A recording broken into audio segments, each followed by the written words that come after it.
Hello students, आज NPD classes में आप सभी को स्वागत है। तो सबसे पहले मैं यह बताना चाहता हूँ कि यह और कॉम्पिटिटिव एग्ज़ाम के लिए है, जो स्टैटिक जीके का एक हिस्सा है, जिसमें हर एग्ज़ाम, चाहे तो डिफेंस हो, एसएससी हो, रेलवे हो, कोई भी ऐसा एग्ज़ाम हो जिसमें एक या दो प्रश्न हमेशा पूछने का प्रयास करता है एग्जामिनर। तो सबसे पहले इसको बारीकी तरह से समझेंगे कि कैसा एग्जामिनर पूछता है एग्ज़ाम में, और इसको कैसे सॉल्व करना है और कैसे याद करना है, सब आज बारीकी से समझेंगे। तो चलिए, टाइम नहीं ज़्यादा लेते हुए सबसे पहले वीडियो को शुरू करते हैं। कि मेरा चैनल का नाम एनपीडी क्लासेस है, जो आप लोग को इस वीडियो के माध्यम से देख रहे हैं वो चैनल को सब्सक्राइब करेंगे, और वीडियो अच्छा लगे तो लाइक करेंगे और अपने दोस्तों के पास शेयर करेंगे, ताकि वो भी यह वीडियो को देखकर कुछ सीख सके और अपने एग्ज़ाम में बेहतरीन कर सके। तो यह है स्टैटिक जीके का हिस्सा है, जिसको शास्त्रीय नृत्य के नाम से जानते हैं। आज जिस टॉपिक पर मैं चर्चा करने जा रहा हूँ, जिसको शास्त्रीय नृत्य हिंदी में कहते हैं और अंग्रेजी में इसे क्लासिकल डांस के नाम से जाना जाता है। तो सबसे पहले मैं यह बताता हूँ कि शास्त्रीय नृत्यों की संख्या कितनी है। कोई भी आपसे पूछता है कि शास्त्रीय नृत्यों की संख्या कितनी है, तो शास्त्रीय नृत्यों की संख्या 8 है। शास्त्रीय नृत्यों की संख्या 8 है। अच्छा, शास्त्रीय नृत्यों के बारे में जानकारी हमें कहाँ से मिलती है? कोई भी यह भी तो पूछ सकता है कि मुझे शास्त्रीय नृत्यों की जानकारी मुझे कहाँ से मिलती है। तो शास्त्रीय नृत्य जानकारी भरत मुनि के नाट्य शास्त्र से मिलती है। भरत मुनि किसी व्यक्ति के नाम है, उनका एक बुक है नाट्य शास्त्र, तो उसी में शास्त्रीय नृत्यों के बारे में बताया गया है। तो शास्त्रीय नृत्यों के बारे में बताया गया है भरत मुनि के नाट्य शास्त्र में। यह भी पूछ सकता है कि नाट्य शास्त्र किसने लिखे हैं, तो ऑप्शन रहेगा भरत मुनि। तो नाट्य शास्त्र के लेखक कौन है? तो भरत मुनि। यह भी पूछ सकता है कि भरत मुनि किस बुक को लिखे हैं, तो नाट्य शास्त्र को लिखे हैं। अच्छा, अब चलते हैं। इसे पंचम वेद के नाम से भी जाना जाता है। आप लोग जानते होंगे, अगर नहीं जानते हैं तो मैं यह बताता हूँ कि 4 वेद हैं: ऋग्वेद, यजुर्वेद, सामवेद, अथर्ववेद। तो इसे 5वां वेद माना जाता है। ऐसे कुल 4 ही वेद हैं, इसे जोड़कर मैं इसे 5वां वेद कहा जाता है। किसके 5वां वेद कहा जाता है? तो नाट्य शास्त्र को 5वां वेद कहा जाता है। संस्कृति मंत्रालय के अनुसार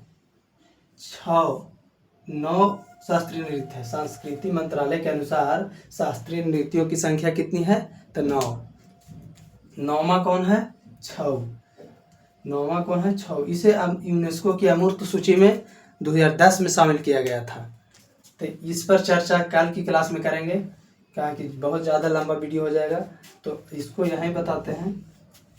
संगीत नाटक एकेडमी के अनुसार 8 होता है। शास्त्रीय नृत्यों की संख्या संगीत नाटक एकेडमी के अनुसार 8 होता है। अगर एग्जाम में पूछे तो स्टूडेंट लोग यह करेंगे कि 9 लगाएं या 8 लगाएं, तो एग्जाम में 8 ही लगा कर आना है, क्योंकि संगीत नाटक एकेडमी के अनुसार हमको चलना है। यानी संगीत नाटक एकेडमी के अनुसार 8 है, तो 8 ही एग्जाम में ऑप्शन में आएगा तो मारना है, ना कि 9 रहेगा तो नहीं, 9 नहीं मारना है। संगीत नाटक एकेडमी की स्थापना कब हुआ था? तो 28 जनवरी 1953 ईस्वी को दिल्ली में हुआ था। इसको यह भी इम्पोर्टेंट है, एसएससी के लिए यह इम्पोर्टेंट है, डेट कभी भी पूछ सकता है कि संगीत नाटक एकेडमी की स्थापना कब हुआ था?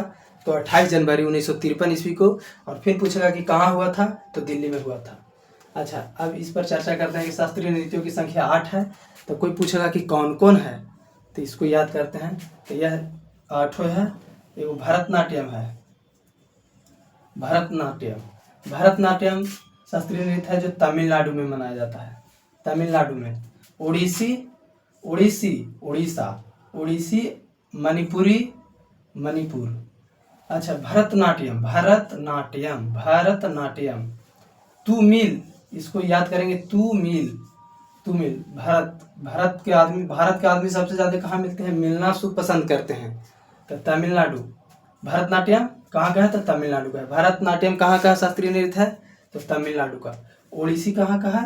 तो उड़ीसा का। ओडिसी कहाँ का है? तो उड़ीसा का। मणिपुरी कहाँ का है? तो मणिपुर का।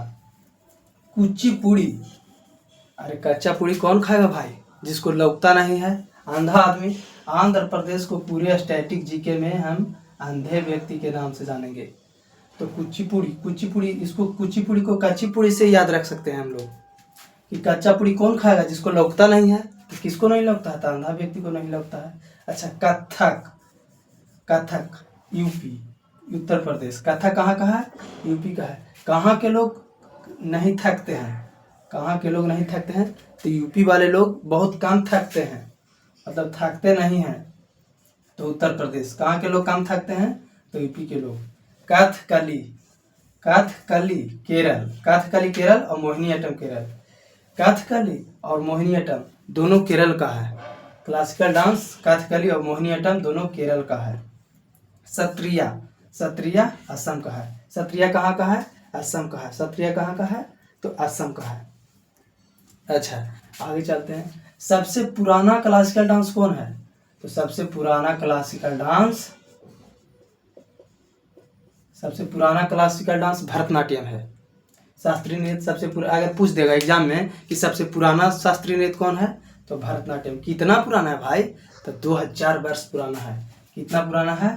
तो लगभग 2000 वर्ष पुराना है। 2000 वर्ष पुराना है। तो सबसे नया, अगर भरतनाट्यम सबसे पुराना है तो कोई ना कोई तो इसमें नया भी तो होगा। तो सबसे नया है सत्रिया। ये कितना पुराना है? लगभग 500 वर्ष पुराना है। इसको कब जोड़ा गया? तो 2000 में, सन 2000 में इसको जोड़ा गया। 2000 ईस्वी में जोड़ा गया। शास्त्रीय नृत्यों में इसको 2000 में जोड़ा गया है। अच्छा, इसको एक बार और याद करते। भरतनाट्यम कहाँ का है? तो तमिलनाडु का। ओडिसी कहाँ का है? तो उड़ीसा का। मणिपुरी, मणिपुर का। कुचिपुड़ी, कुचिपुड़ी कौन खाता है? तो अंधा आदमी, आंध्र प्रदेश। कथक कहाँ के आदमी कम थकता है? तो यूपी के। कथकली, काली और अट्टम ज्यादातर जहाँ आएगा तो स्टैटिक जीके में केरल से संबंध रखते हैं, काली और अट्टम। सत्रिया कहाँ का है? असम। सत्रिया कहाँ का है? तो असम का। सबसे नया सत्रिया, सबसे पुराना भरतनाट्यम। अच्छा, सबसे नया तो सत्रिया हो गया और सबसे पुराना भरतनाट्यम हो गया। तो आज यहीं पे वीडियो को एंड करते हैं और आगे छाव पर चर्चा अगली क्लास में करेंगे, ताकि ज़्यादा से ज़्यादा समझ में आए। और इतना ही वीडियो को कल की क्लास में आएँ तो सबसे पहले इस वीडियो को याद करके आएँ, लिख कर नोट्स बनाकर, ताकि ज़्यादा से ज़्यादा समझ में आए। इस चैनल को सब्सक्राइब करें और वीडियो को लाइक करें, अपने दोस्तों के पास शेयर करें। जय हिंद।